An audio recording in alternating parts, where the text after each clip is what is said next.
ये दूसरा सूत्र। पहला क्या था, भूल गए कि याद है? बताओ भाई, पहला क्या था? बोल बेटा। हाँ, कर्तव्य का पालन करना, अधिकार की बात नहीं करना। दूसरा था सम्मान देना और सलाह लेना। और एक तीसरा सूत्र गुरुजी ने दिया है। क्या दिया? दुख बांटें और सुख बटाएं।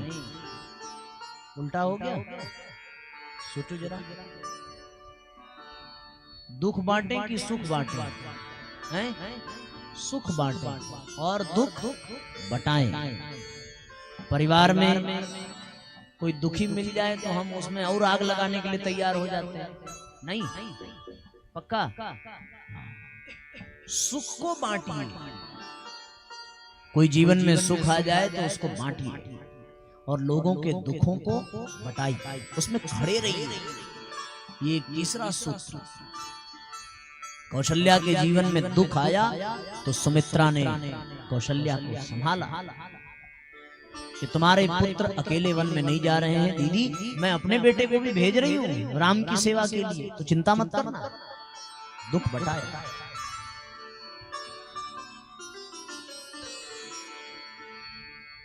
सुदामा चरित्र की बड़ी प्यारी कथा आती है कि जब भगवान सुदामा को कुछ देने के लिए तत्पर हुए तो उन्होंने विश्वकर्मा जी को भेजा उनकी पत्नी के पास, सुशीला के पास, कि प्रभु ने आज्ञा दी है कि आपके झोपड़े को महल में बदल दिया जाए।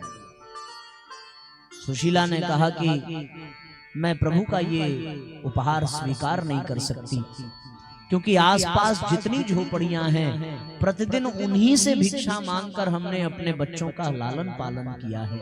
इन झोपड़ियों के बीच में यदि हमारा महल खड़ा हो गया तो मैं किस मुख से अपने महल में प्रवेश करूंगा? तो उन्होंने पूछा, फिर आप क्या चाहती हैं? बोले, मैं इतना चाहती हूँ कि यदि आप मेरे लिए महल बनाना चाहते हैं तो पहले इस नगरी में जितनी झोपड़ी है उन सब में महल बना दीजिए, फिर मैं महल को स्वीकार करूंगा।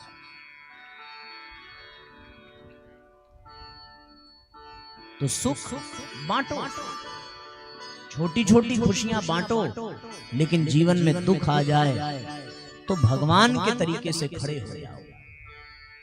जितना हो सके उतना उसके दुख में मदद करो, बिना ये सोचे कि ये करेगा कि नहीं करेगा। अगर ऐसा आपने किया तो फिर तो ये स्वार्थ है ना, बदले की भावना से नहीं। आज हम करेंगे तो कल हमको भी मिलेगा। अरे कल तुम रहोगे कि नहीं रहोगे, पहले ये डिसाइड कर लो। हम लोग कल के चक्कर में बहुत पड़े रहते हैं। तो ये तीसरा सूत्र कि सुख बांट दीजिए और दुख बटा लीजिए।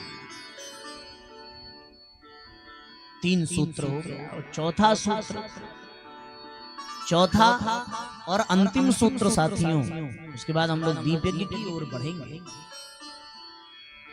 बड़ा अंतिम सूत्र बहुत महत्वपूर्ण है। महत्वपूर्ण ये है कि आप भविष्य की चिंता में जीना छोड़ दीजिए। आज का मनुष्य परेशान क्यों है? या तो वो भूतकाल में जी रहा है या तो वो भविष्य काल में जी रहा है। जो पहले हो चुका या तो उसको ढो रहा है, या फिर जो होने वाला है उसकी चिंता में मरा जा रहा है। जैसे आज हम LIC नहीं करेंगे तो भविष्य में पता नहीं क्या होगा। आज हम चुरा चुरा के नहीं रखेंगे तो पता नहीं कैसे चलेगा। भविष्य की सुरक्षा करना बुद्धिमत्ता पूर्वक अच्छा है, लेकिन उस भविष्य की चिंता में अपने वर्तमान को बेकार कर देना ये बुद्धिमानी नहीं है। अमूमन परिवार के अधिकतम सदस्य इसलिए दुखी रहते हैं कि उनको अपने बच्चों के भविष्य की चिंता है। पूरा जीवन बीत गया, किराए के मकान में एक ठो जमीन नहीं ले पाए, एक ठो मकान नहीं बनवा पाए। क्या हमारी बहू किराए के मकान में उतरेगी? चिंता। भैया किराए का मकान आपको काट रहा है, योजना बनाओ पर उसी के लिए एकदम मर जाओ और उसके लिए वर्तमान खराब कर दो कि हमको भविष्य में मकान बनाना है तो आज हम नूने रोटी खा के बिता देंगे। आदमी भविष्य की चिंता में मरा जाता है। परिवार में सुखी रहना है तो अब भविष्य की चिंता छोड़ो, कुछ तो भगवान पे भरोसा करो, कुछ तो अपने कर्मों पे विश्वास रखो। इतना ही कर लो कि हमने अगर गलत नहीं किया है तो हमारे साथ भी गलत नहीं होगा। बस भविष्य की चिंता खत्म। भविष्य की चिंता में क्यों मरना? थोड़ा परमात्मा पे भरोसा रख लो। भविष्य की चिंता महाराज दशरथ को थी। गए गुरुजी के पास, गुरुदेव क्या मेरे वंश में कोई पानी देने वाला नहीं होगा? क्या सूर्य वंश दशरथ के साथ ही समाप्त हो जाएगा? अरे नहीं नहीं महाराज, क्या बात कर रहे हैं आप? पानी देने वाला होगा, जरूर होगा। पुत्र हुआ, एक नहीं, दो नहीं, तीन नहीं, 4। दशरथ खुश हुए कि अब मुझे कंधा देने के लिए किसी और की जरूरत नहीं है। अब आप बताओ कितने लोगों ने दशरथ को कंधा दिया? जब वो शरीर छोड़े हैं तो वहां 4 में से एक भी पुत्र नहीं थे। तो जिनकी बेटियां हैं वो इस चक्कर में मर रहे हैं कि पुत्र नहीं है, भविष्य में क्या होगा, कौन संभालेगा? चिंता है कि नहीं? काहे मर रहे हो भाई? जिनके 4 थे उनको पानी देने के लिए कोई आया समय पे? बाद का मतलब तो सब बादे में है ना। 1 लाख पूत 1.25 लाख नाती रावण घर दिया न बात। कर्म रावण का और चिंता भविष्य की। काहे भविष्य में जीना? किसके लिए जीना? जिसके भाग्य में जो होगा वो आएगा। भाग्यवादी बनो, लेकिन कर्मवादी होकर के भाग्यवादी बनो। अगर वर्तमान को आपने सुंदर बना लिया तो भविष्य को सुंदर बनने से कोई रोक नहीं सकता। और यदि वर्तमान को आपने खराब कर लिया तो वर्तमान ही तो आगे जाकर के भविष्य को जन्म देता है। आज आप जो करें एक, और भूतकाल में भी मत जियो। आज बहुत भूतकाल में ही लोग जीते हैं। पुरानी पुरानी बातों को जबरदस्ती गठिया के बैठे रहे। आदमी को सब भूल जाता है पर पुरानी बातें नहीं भूलती। पता नहीं कैसे याद रहती है। भूतकाल के शोक से सीखो, प्रेरणा लो कि कहां गलती हुई, लेकिन उसको ढोने की आवश्यकता नहीं है। कुछ ऐसे ही ढो करके बैठते हैं। आपने अपने जीवन में ऐसे अनेकों उदाहरण देखे हैं। हमको पता है ये वही है। जब मैं शादी करके इस घर में आई थी तो इसने ये कहा था, इसने ये कहा था, ये कहा था, ये खूब याद करके महिलाएं बैठी रहती हैं। पुरुष हो सकता है भूल भी जाए, लेकिन वो कोच कोच के याद दिलाती हैं। आप ऐसे कैसे उसके बारे में सोच रहे हैं? पता नहीं है उसने क्या कहा था आपको? आप भूल सकते हैं, हम नहीं भूलेंगे। अब लो भैया ये दादी माई बन के बैठी है, ना भूलेंगे ना भूलने देंगे। देखिए भले वो आपके भाई हो, आप भले बर्दाश्त कर लीजिए, आपके भाई हैं, आपके माता पिता हैं, हमारे नहीं हैं। ऐसे हमको कह दिए थे, याद करके बैठी रही। क्या मिलने वाला है उससे? सोचो जरा। अरे भैया छोड़ो, जीवन में आगे बढ़ो। भूतकाल की चिंता छोड़ करके भविष्य की चिंता छोड़ कर आज हम कहाँ हैं, किस स्थिति में हैं, उसका आनंद लीजिए ना। वर्तमान में जिए। वर्तमान जो वर्तमान में जीता है उसका भविष्य भी सुंदर बनता है। तो साथियों, ये सूत्र हम अपने जीवन में धारण कर लें तो हमारा परिवार सुंदर बन जाए, कोई दिक्कत की बात नहीं। पहला, कर्तव्य का पालन करो, अधिकार छोड़ो। दूसरा, सम्मान दो और सलाह लो, चाहे छोटा हो चाहे बड़ा हो, सबसे सलाह लीजिए और सबको सम्मान दीजिए। तीसरा, सबको सुख प्रदान करिए और सबके दुखों को कम करने का प्रयत्न करिए, चाहे वो अपना हो और चाहे पराया।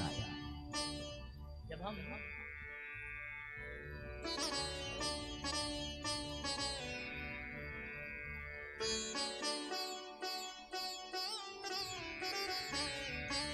तो साथियों हम लोग सुख प्रदान करें।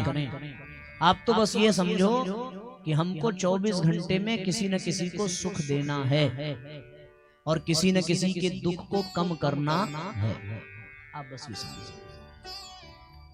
ये तीसरा सूत्र। चौथा, भविष्य की चिंता त्याग दीजिए, भविष्य को सुरक्षित करने की योजना बनाओ, ये अच्छी बात है, लेकिन उसके चक्कर में वर्तमान हमारा खराब न होने पाए। और एक अंतिम सूत्र और ध्यान में आता है कि आप भविष्य को आप उसकी चिंता आप कैसे छोड़ेंगे। गुरुजी ने कहा कि हम परिवार को तभी सुंदर बनाएंगे जब हम हर दिन नया जन्म और हर रात नई मौत, इस सूत्र का पालन करें। ये सोच लो कि जीवन केवल एक दिन के लिए मिला है, केवल एक दिन के लिए।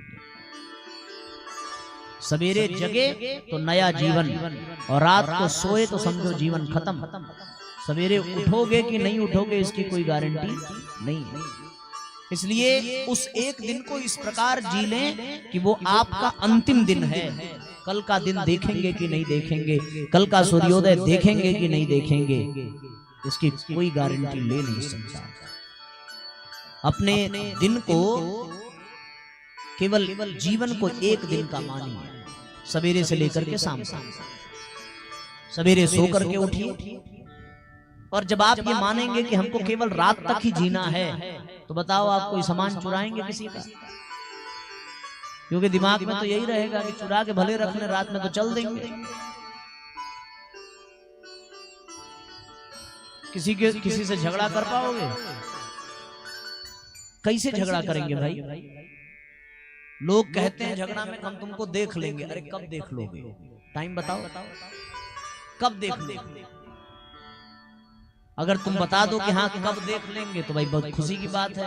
कम से कम इतना तो निश्चित हो जाएगा ना कि जब तुम देखोगे तो उस समय संसार में कोई रहे चाहे न रहे, लेकिन एक तुम रहोगे देखने के लिए, एक हम रहेंगे दिखाने के लिए। हमारी तुम्हारी जिंदगी तो सिक्योर हो जाएगी। भाई बता दो कब देख लो। तो ये लोग वही कहते हैं जिनको ये विश्वास होता है कि वो अमर होकर के आए, इसीलिए वो बैर पालते हैं, इसीलिए वो ईर्ष्या रखते हैं कि कभी ना कभी तो इसको हम पकड़ेंगे जरूर। वो कभी ना कभी कब आएगा? वही पकड़ते पकड़ते न जाने कितने लोग छोड़ करके चले गए, और ऐसे ऐसे लोग छोड़ करके चले गए जिनको ये लगता था कि उनके जाने के बाद इस संसार का क्या होगा। पर संसार जैसे था वैसे है और वैसे ही रहेगा। अक्सर घर में जब बुजुर्ग नाराज होते हैं तो यही कहते हैं कि जिस दिन हम नहीं रहेंगे ना उस दिन पता चलेगा। क्या पता चलेगा भाई? क्या पता चलेगा? नहीं, आप क्या पता चलाना चाह रहे हैं? यही आपके बाप कह के चले गए, यही आपके बाप के बाप कह के चले गए, और सब यही कह के चले गए कि जिस दिन हम नहीं रहेंगे उस दिन पता चलेगा। चले गए, क्या पता चला? कुछ तो पता नहीं चला। जैसे जिंदगी चल रही थी वैसे चल रही, कहां से पता चलेगा? तो इस भ्रम में तो रहना ही नहीं है। इसीलिए गुरुजी ने कहा कि एक दिन का ही जीवन मानो, और एक दिन की जिंदगी मान करके जियोगे तो फिर जीवन में कभी कोई गलत काम नहीं कर पाओगे। न किसी से झगड़ा होगा, न किसी से बहसबाजी होगी, न किसी से मनमुटाव होगा, और न किसी पे आप नाराज हो पाओगे। अगर हुए भी तो बस 10 मिनट में नाराजगी खत्म, या फिर रात होते ही सब दुख दूर कर दो, सब मलाल खत्म कर दो। मुझे एक घटना याद आती है, हमारे स्वाध्याय में मिर्जापुर से एक माता जी जुड़ती हैं, नीलम श्रीवास्तव जी। उन्होंने अपने जीवन की एक घटना बताई कि एक बार उनकी जेठानी से झगड़ा हो गया, बहसबाजी हो गई। अब देखो, हर व्यक्ति को लगता है कि गलती सामने वाले की है, अपनी गलती तो कोई मानता नहीं। तो उनको भी लगा होगा कि भाई गलती उनकी है, जेठानी को लगा होगा कि इनकी है। अच्छा, अब होता ये था, उनके नियम ये था कि वो प्रतिदिन शाम को चाय बनाती थी और चाय बना करके फिर जेठानी जी को भी देती थी। अब उस दिन हो गया झगड़ा, अब चाय बनाने का टाइम आया। अब चाय बनाने में फिर 10 बार दिमाग सोचेगा अब क्या करें भाई, झगड़ा हो गया। अच्छा, झगड़ा हो गया, पर उनकी महानता जरा सुनो कि उन्होंने चाय बनाई और चाय बनाने के बाद वो चाय लेकर के गई अपनी जेठानी के पास। भाई कहा होगा अपनी भाषा में, भाई गलती चाहे उनकी रही हो चाहे हमारी रही हो। उन्होंने पैर छू करके माफी मांगा और कहा कि चाय का टाइम हो गया है, आप चाय चाय। सोचो जरा, चाय तो केवल एक बहाना था, पर चाय की एक चुस्की ने सारी मलिनता को धो दिया। दोनों के आंख में आंसू था, दोनों रो कि बेवजह हमने तुमको ये कह दिया, ये कह दिया, ऐसे कह दिया, वैसे कह दिया, अरे गलती सबसे होती है, ये हो गया वो हो गया, चाय पिए बात खत्म। तो जिससे झगड़ा हो जाए, चाहे वो छोटा हो चाहे बड़ा हो, अरे पैर छुओ, पैर छू करके माफी मांग लो, गले मिल लो, कुछ खिला पिला दो, क्योंकि जिंदगी का कोई भरोसा नहीं।